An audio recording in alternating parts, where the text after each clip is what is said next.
parfum sacré de Caron.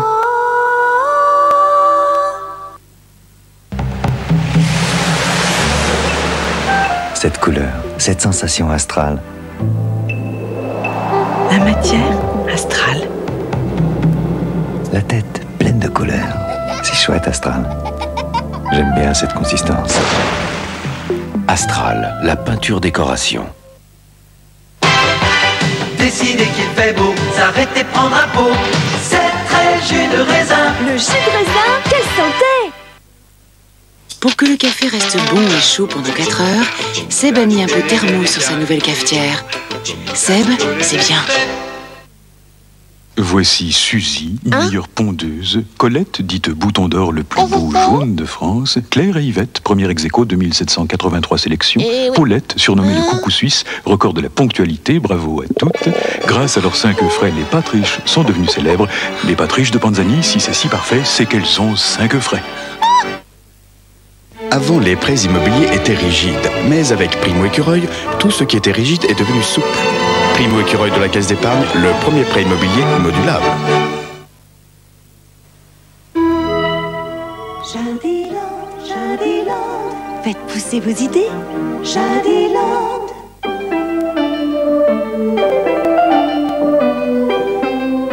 Bonsoir, les records de température continuent à tomber sur la France. Ces températures tournent autour de 30 degrés, 3 records absolus. Jamais il n'avait fait aussi chaud au mois de mai. À Auxerre avec 32 degrés, Nevers 31 degrés et Lyon 30 degrés 3. L'ancien record datait de 1976, l'année de la grande sécheresse. Alors pour tous ceux qui n'aiment pas cette grosse chaleur, bonne nouvelle, nous allons changer de flux à partir de demain. Nous avions un flux de sud qui nous apportait de l'air très chaud en provenance d'Afrique. Demain, l'anticyclone va remonter. Il se centrera sur les îles britanniques. Il va donc envoyer un flux de nord-est dans notre direction, un petit peu plus frais. Alors bien sûr, ce ne sera pas un grand rafraîchissement, mais tout de même, les températures seront plus supportables, notamment dans l'intérieur du pays où le climat est plus continental, alors que sur les côtes, il y a de la brise, et également dans les grandes villes, car il y a de la pollution, et cette pollution forme comme un couvercle qui conserve la chaleur.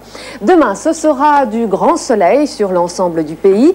Une tendance orageuse se développera en montagne, sur les Alpes, surtout sur les Alpes du Sud et sur le Massif central. On pourrait également entendre un coup de tonnerre sur les Pyrénées en fin de journée. Le vent de nord-est soufflera sur les côtes de la Manche entre 60 et 70 km à l'heure. Alors ce vent de nord-est, il soufflera également sur toute la moitié nord du pays, mais il sera beaucoup plus faible, autour de 30 km à l'heure. En fait, il sera là surtout pour rafraîchir un petit peu l'atmosphère. Les températures minimales seront très élevées puisqu'il fera 14 degrés au lever du jour à Besançon, 15 degrés à Lyon et Limoges, 16 degrés à Cognac et Marseille et jusqu'à 17 degrés à Nice. Dans l'après-midi, nous continuerons à avoir des températures de mois de juillet, même si ces températures perdent tout de même 2 degrés sur la moitié nord. La chaleur sera un peu moins présente à Lille, qui revient presque à des températures de saison, de même que sur les côtes de la Manche. Ailleurs, nous serons encore 5 à 7 degrés au-dessus des normales saisonnières.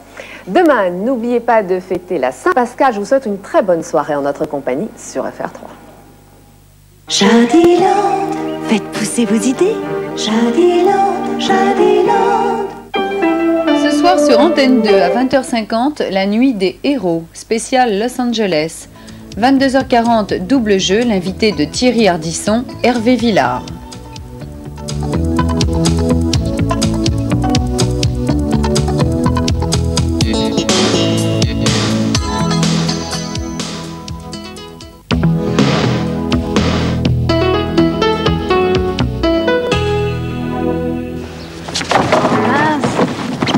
Excusez-moi, je suis un peu distrait. Et moi un peu vive. Corps du Christ. Il est prêtre et s'éprend d'une femme. Ah, je te vois venir. Une femme. Oh là là. Personne ne t'a jamais empêché d'aimer une femme. Son évêque lui propose un hypocrite compromis. Cacher cette femme et rester prêtre.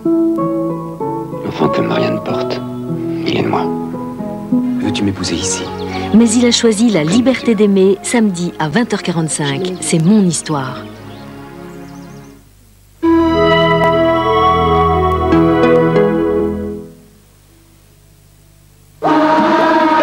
Depuis des milliers d'années, les volcans d'Auvergne bercent l'enfance de la Terre.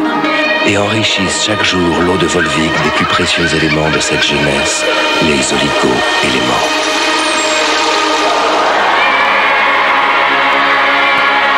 Venez à Volvic pour mettre chaque jour votre jeunesse en éveil. Volvic, un volcan s'éteint, un être s'éveille. 20 ans après, les Shadocks pondent toujours. Et pendant ce temps, les Rennais créent le Minitel, la télévision de définition, la carte à puce, des écoles d'ingénieurs et les transmusicales, ce qui ne les empêche pas de profiter de la mer, de courir. Bref, disons que tout le monde n'a pas la même conception de la vie en intelligence. Rennes, vivre en intelligence.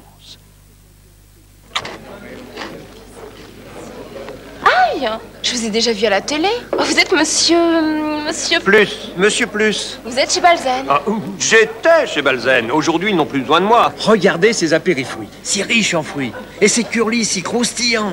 Franchement, je vois pas ce que je pourrais faire de plus. Je suis sûre que vous pouvez faire beaucoup plus. Oh, permettez-moi de vous présenter Madame Plus. Balzen, on en fera toujours plus.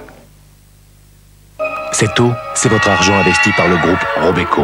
En 91, le compte à revenu périodique a rapporté 9,52% net d'impôts. Groupe Robeco, investir où il faut, quand il faut.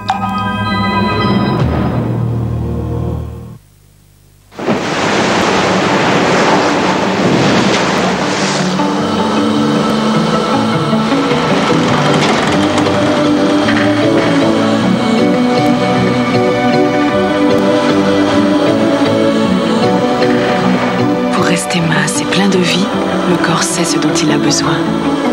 Et ce dont il a besoin est dans taille fine 0%. Respecter son corps, c'est lui donner taille fine. Danone. C'est nouveau. Le chat crée le shampoing transparent, le chat. Sa formule transparente, hypoallergénique, d'une douceur pure, redonne à vos cheveux toute leur beauté naturelle. Nouveau shampoing le chat, la transparence tout en douceur.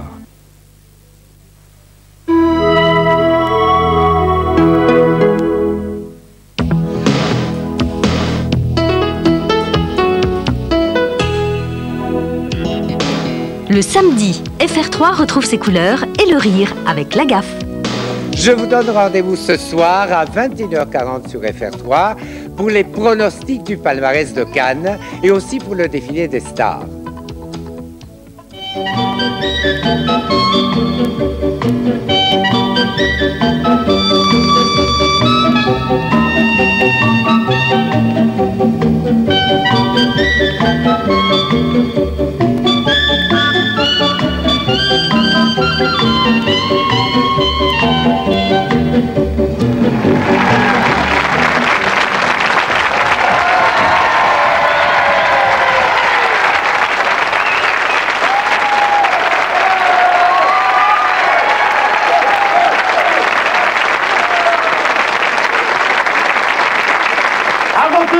Tout d'abord, vous souhaitez à tous une excellente soirée. Je voudrais encore une fois qu'on applaudisse mon ami Gilles Bautier.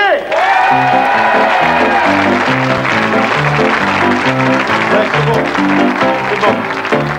C'est bon. Chiant celui-là.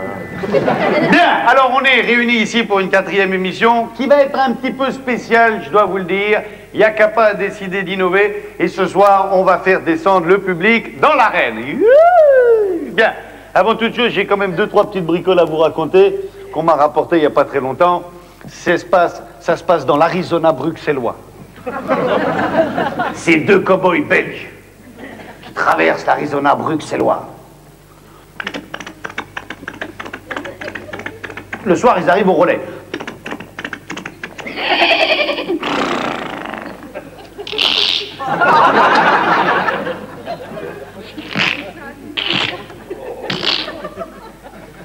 Et il y en a un qui dit à l'autre, « Oh là, sais-tu, pendant que nous chevauchions tout l'après-midi, j'avais pensé à quelque chose, hein. » « Mais quoi t'as pensé, toi? »« Moi, j'ai pensé que je fais 75 kilos, toi tu fais 140 kilos. Mais demain, si on prend les mêmes chevaux, on risque de les fatiguer, hein. Alors, il faudrait que demain, on change des chevaux. Moi, ça, c'est une idée, mais comment on va les reconnaître? Bah, tu vas voir, je vais couper la queue du mien. » Il coupe la queue de son cheval, le lendemain, ils vont se coucher, le lendemain matin, ils se réveillent, les 2 chevaux ont la queue coupée. Moi, ce bazar, qu'est-ce que c'est que ce terrabistouille? Allez, on verra ça ce soir. Prends celui-là, moi je prends celui-là. Et toute la journée... Le soir, ils arrivent au deuxième relais.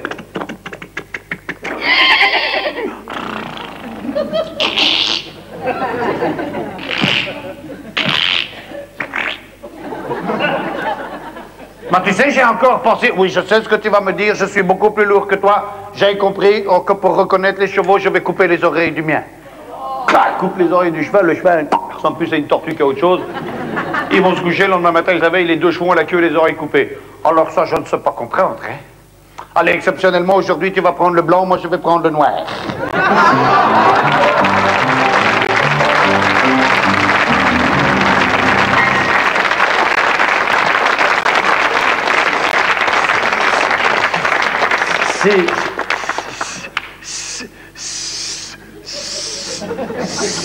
Ouais, ta gueule. C'est un mec, il a un problème d'écolus, d'élopus, pour parler. Et il croise un copain à lui qui, lui, a un problème pour marcher. Il a une jambe beaucoup plus courte que l'autre. 22 cm.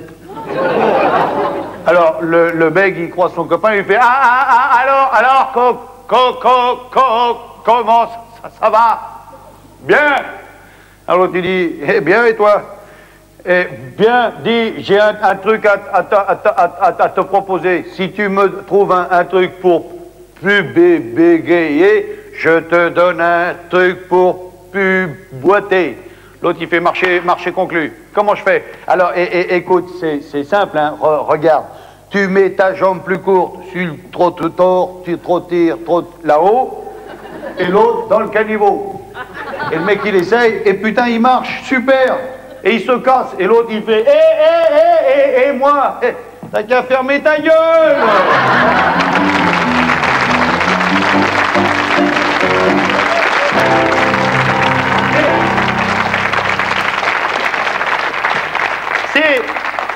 C'est un ami frontalier, c'est un ami de Bruxelles, c'est un Belge donc qui se promène dans la rue de Bruxelles, dans la grande avenue de Bruxelles, il se promène avec un pingouin à la main.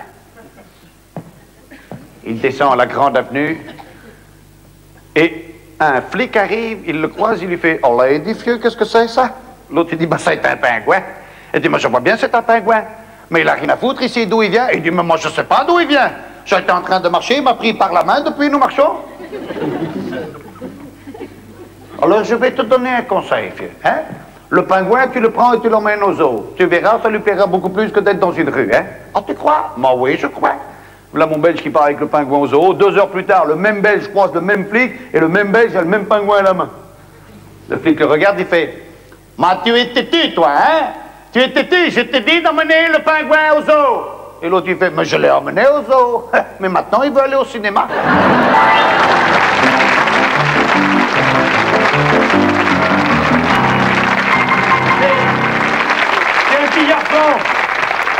C'est un petit garçon qui se promène le long du Vieux-Port à Marseille avec son père, il lui donne la main, il marche. Et puis d'un coup, il s'arrête, il fait « Oh papa! Oh petit, quand tu as vu le bateau, comme il est beau, en fait, de quoi il est beau le bateau, hein ?» Écoute mon fils, quand tu as un bateau à cette taille, on appelle ça un yacht. Ah! Et comment ça s'écrit un yacht? Ouais, tu as raison, c'est un bateau.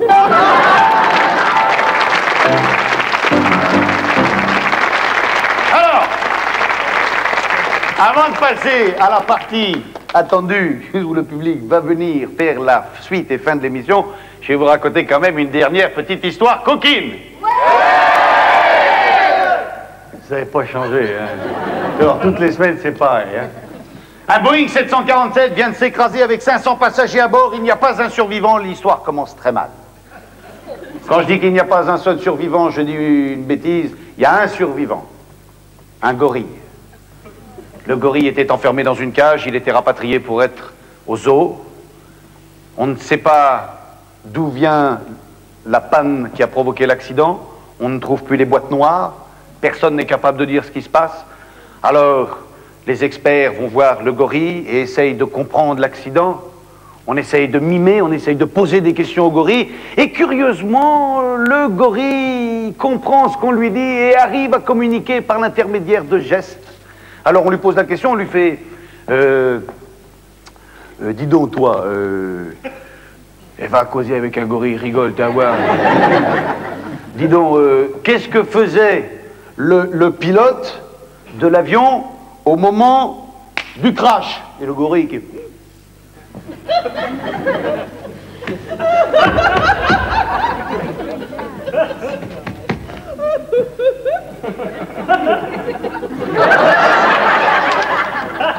Alors les experts comptables se commencent à... Ah ouais, d'accord, ah ouais, on comprend mieux pourquoi il y a eu un accident là. Bon alors tant qu'on y est, est-ce que tu pourrais nous dire... Hé, je te cause. Est-ce que tu pourrais me dire ce que faisait le copilote au moment de l'accident?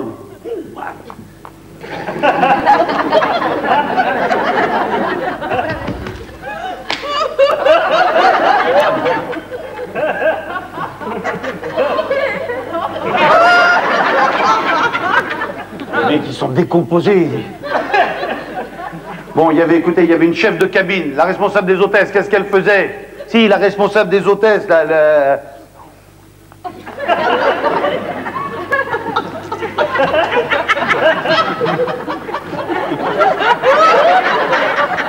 Ah oui, d'accord. Et le mécanicien de l'appareil, qu'est-ce qu'il faisait? Le mécanicien de... Ah, c'est super, c'est super. Et alors toi, qu'est-ce que tu faisais au moment de l'accident? Toi, là, au moment de l'accident, qu'est-ce que tu faisais?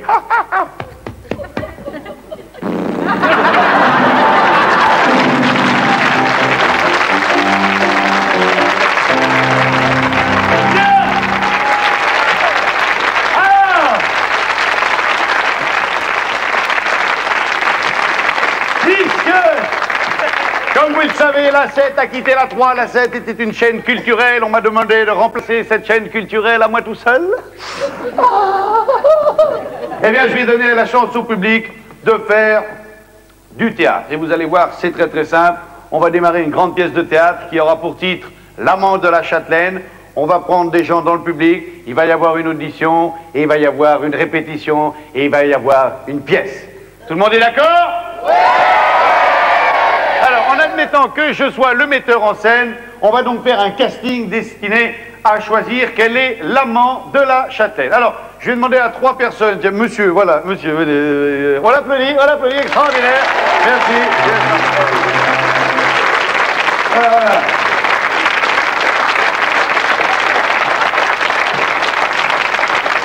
Alors, je vais demander un deuxième mâle. Prochaine fois, il se mettra en bout de rang, comme ça il évitera tout le monde de se lever. C'est pratique, vous avez vu quand il se lève? Pardon, excusez-moi, pardon, ben oui, on levait vos pieds, il est con lui, pardon, voilà. Bienvenue à la maison, merci d'être venu, encore bravo. Il y a une 3e personne, un 3e homme, s'il vous plaît. Allez, j'ai besoin d'un 3e homme. On en a 2, il nous en faut un 3e. Quel est le 3e? Oui, joli!